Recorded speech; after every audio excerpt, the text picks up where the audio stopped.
ఇండియాకి black day అంటే ఫిబ్రవరి 14th గుర్తుకొస్తుంది పుల్వామా అటాక్ ద్వారా. కానీ అంతకన్నా ముందే 21 months భారతదేశం చీకటి రోజుల్లో గడిపింది. అదే 1975 నేషనల్ ఎమర్జెన్సీ. నేషనల్ ఎమర్జెన్సీ పెట్టడానికి గల కారణం ఏంటి? రాజ్యాంగాన్ని వ్యతిరేకించి చట్టాలు మార్చాల్సిన అవసరం ఏంటి? పదవిని కాపాడుకోవడానిక? దీనికి ప్రజల నుండి వచ్చిన స్పందన ఏంటి? ప్రజల నుండి వచ్చిన ఆన్సర్ ఏంటి? అసలు నేషనల్ ఎమర్జెన్సీ ఎప్పుడు పెడతారు? దేనికోసం పెడతారు? దీన్ని ఎవరు పెడతారు? దీనివల్ల ఇంటర్నల్ గా భారతదేశానికి వచ్చే నష్టం ఏంటి? దేశంలో జరిగే గందరగోళం ఏంటి? అంబేద్కర్ గారు రాసిన రాజ్యాంగం 352 ఆర్టికల్ ప్రకారం ఈ 3 కండిషన్లో నేషనల్ ఎమర్జెన్సీ అనేది భారతదేశంలో పెడతారు. Number 1, war.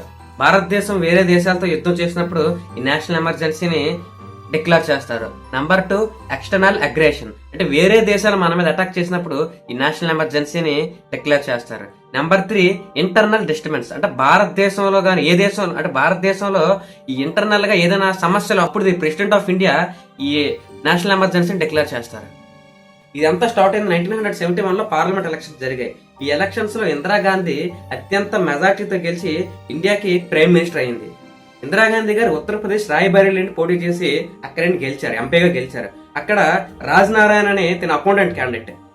రాజనారాయణ గారు ఇందిరాగాంధీ ఫ్రాడ్ చేసి గెలిచిందని చెప్పి 14 ఎలిగేషన్స్ అనేది కోర్టులో కేసు వేయడం జరిగింది. దీంట్లో కోర్టు 2 మాత్రమే నిర్ధారించి మిగతా 12 కూడా కొట్టేయడం జరిగింది. అందులో 2 ఏంటంటే, నెంబర్ 1, యూజింగ్ గవర్నమెంట్ మిషనరీ. అంటే గవర్నమెంట్ ఉత్తరప్రదేశ్ కి సంబంధించిన ఈ లౌడ్ స్పీకర్స్, ఈ పోలీస్ ఫోర్స్, ఈ బ్యారగేట్స్ ని తన ప్రత్యేక పర్సనల్ గా ఈ ప్రసంగాలకు వెళ్ళినప్పుడు యూజ్ చేసుకుంటారని allegation. Number 2, using government officer. Indira Gandhi గారు ఎస్కల్ కపూర్ అనే ఒక పర్సన్ ని అంటే ఈ ఎలక్షన్ క్యాంపెయినింగ్ లో స్పెషల్ ఆఫీసర్ గా ఆయన్ని రిక్రూట్ చేసుకోవడం అనేది జరిగింది. పొలిటికల్ పార్టీకి క్యాన్వాసింగ్ వెళ్ళాలి అంటే ఖచ్చితంగా జాబ్ రిజైన్ చేయాలి.